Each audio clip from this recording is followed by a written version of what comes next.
Strange Hill High, what the hell is that? Now, if you had a normal childhood, you probably just asked that. And well, Strange Hill High was a show that aired on the British channel CBBC back in 2013. And when I mean CBBC, I'm talking about this CBBC, not whatever the fuck that is. It was a show about a bunch of kids who enrolled in this weird school that just had a lot of crazy events going on. Shit like finding an island in the school swimming pool, or a bunch of alien Templetons invading the school. My favourite episode is the one where one of the main characters gets bitten by a rabbit teacher and turned into a were-teacher. Which, yeah, it's as dumb as it sounds, and that's why I loved it. One thing I want to mention though is how the show looks. All of the characters are controlled by puppets, which low-key foreshadows what I'm going to talk about later, but it genuinely looks really cool.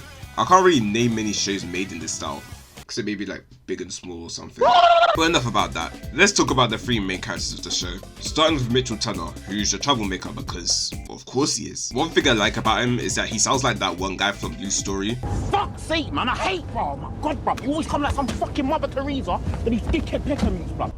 We're gonna stare it squarely in the face. Which is amazing because he was my favourite character in that movie. There's also Becky Butters, who, despite being a bit quirky, is actually the most normal person in the group, which isn't really saying much because one of them is a public menace. Come on, you must remember who I am. I covered your office in green stuff, made you have a pig on your head, turned you into a toad. And the other, well, I'll talk about him in a second. She's also wearing a Blue Peter badge, which was another show that was on CBBC. I've never seen it, but I saw a lot of people wearing that badge when I was younger, so maybe I was missing out on something crazy. I don't know. Last but certainly not least is Templeton, the only one of the main three to not have a last name. He's I've never seen this show, but he shares the same voice actor as Onion from Apple and Onion. And it is really funny because the voice actor does the exact same voice for both of them. It's as I expected, friend. You can't change your height like you're changing an outfit. Goodbye, cruel, unaccepting world. Oh, so I didn't know where to mention this, but Postman Pie appears one time. Alright, let's talk about what you're really here for. The game!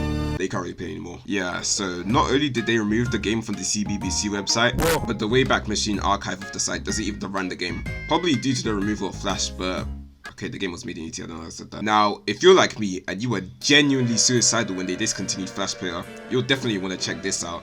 Introducing the Flashpoint Archive. It's literally a huge library of old Flash games. So if there's a Flash game you loved playing back in the day, chances are it's probably in there somewhere. I'll put a link to it in the description. But then you said the game was made in Unity? What's the point of all this then? Well, you idiot. It doesn't just support games made in Flash. Games made with any one of these engines were probably archived here too, including games that were made with Unity. That must mean the Strange Hill High game is here too, right?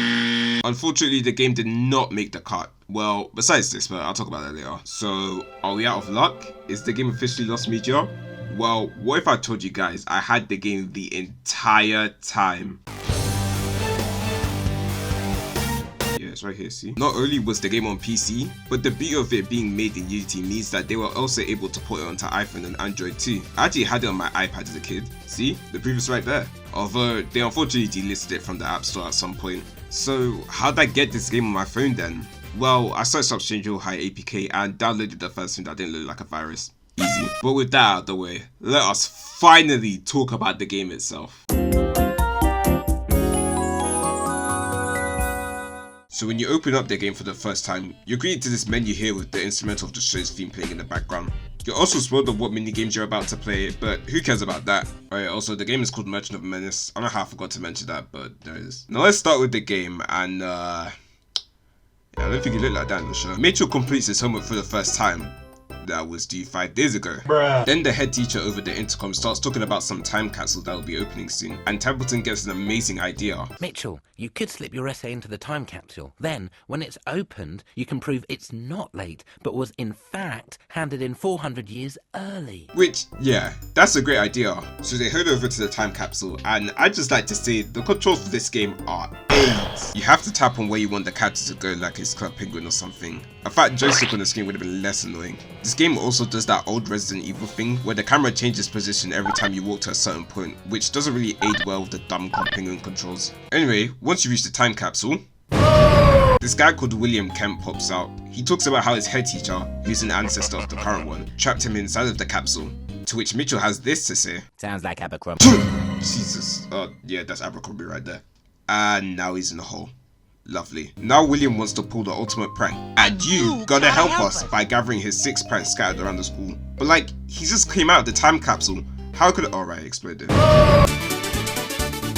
So So now we're going around the school looking for William's 6 pranks. And also all the other students are frozen now. You also need to avoid Abercrombie, who's walking around the school for whatever reason. Which is crazy because this guy was literally in a hole just a minute ago. Anyway, when he catches you, he just sends you to his office for detention. And then he kind of just walks out.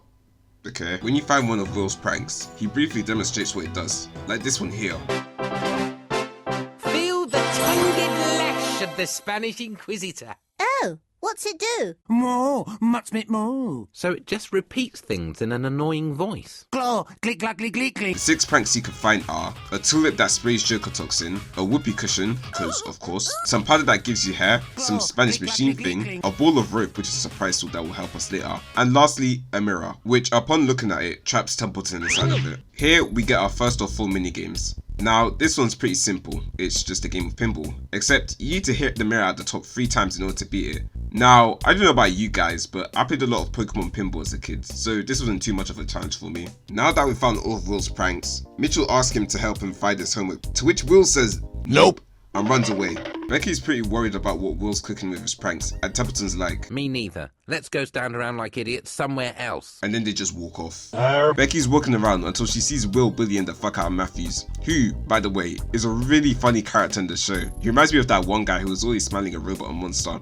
He also said this one time. My iPod's stuck on a Nicki Minaj song. Nicki Minaj! Nicki Minaj! But this is where we learn what Will was planning to do with that ball of rope. His ultimate prank is turning everyone in the school into a puppet, which is obviously making fun of the fact that everyone in the actual show are puppets, but these guys are Unity prefabs here. Obviously, Becky needs to tell the others about this, so she starts running, and this is where we're thrusting into our next minigame.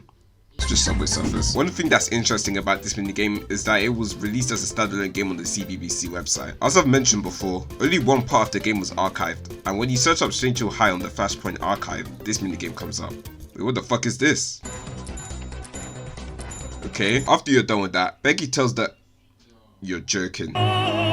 Right, so when I restarted the game, it skipped the cutscene, which is just great. Fortunately, this scene uploaded footage of the entire game pretty recently. So Becky tells the others that Will is planning to turn everyone into puppets at 3 o'clock, to which they immediately start breaking the 4th rule. How do we stop him?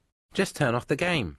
Just turn off the game. I hope you didn't just do that, because you'd lose all your progress. I think this joke would have worked if it didn't autosave after every minigame. So now we're looking for parts of the time capsule to trap Will back in it, and we also have to find Mitchell's homework because one thing I find really funny is that there's a part of the capsule on the page of Mitchell's homework in the girls' toilet. We're not going to talk about how his homework ended up there, but instead how Becky forces the other two to wait outside as she goes inside to retrieve it. There was supposed to be some dialogue that plays when she goes inside, but I think I got my copy of the game from hell because it didn't play anything. That probably explains why Mitchell looks like that. Anyways, here's what she's supposed to say. Stop! This is the girls' toilet. But you come in the boys all the time. That's different and totally gross. Wait here. We bump into Will again, and Mitchell challenges him to a duel. But not just any duel, a rap battle. Oh yeah, and Templeton goes away. You guys listen to this. Ain't no contest matching wits with a jester. You wouldn't cut it on 1 week of X Factor. Okay, so not only is Mitchell whiter than ever, not only is this minigame literally just rock, paper, scissors, but right after it ended, the game crashed again! Yeah! If you were wondering where Templeton disappeared off to, he was actually putting the time capsule back together so they could trap Will in it. We're basically at the end of the game now, just one last minigame, which is this one here. In order to trap Will inside of the time capsule, Mitchell and Becky lead him on a wild goose chase using that whoopee cushion from earlier in the game. Remember? That whoopee cushion? Somehow, the school turns into some sick, twisted version of Rainbow Road, and you have to loop around it 6 times in order to beat it. However, the whoopee cushion needs to be filled up, and you can do that by collecting the veggies on your path. If it runs out of fuel, I actually have no idea. I don't have any footage of me losing it. But here's what happens if you don't lose any fuel and you actually win the minigame. Jesters perish many times before their end. Is he still talking? Yes. See that this, the necessary end, will come when it will come, and... Whatevs. What's for lunch? And with that, the game is finally... Miss Butters, weird boy, and you, whoever you are, detention! Oh, okay. Now the game is actually over. You know, this game was actually a lot shorter than I remember it being. The footage I recorded was only about 23 minutes long, which is like the average length of a Flash game. Okay, I don't have to segue into the conclusion, so I'm just going to do this.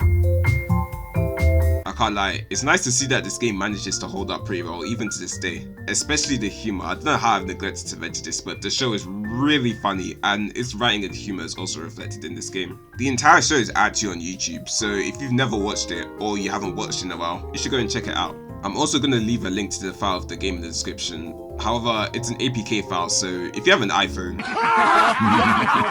Also, one last thing. I usually don't like making scripted videos, but I like talking about my childhood whenever I get the chance to. Some of the shows I grew up watching were pretty weird, but I feel like making a video of them would be somewhat interesting. So if you want to see me make a video on Fleabag Monkey Face, just let me know in the comments. Okay, that's cool and all, but can you just end the video now? Sorry.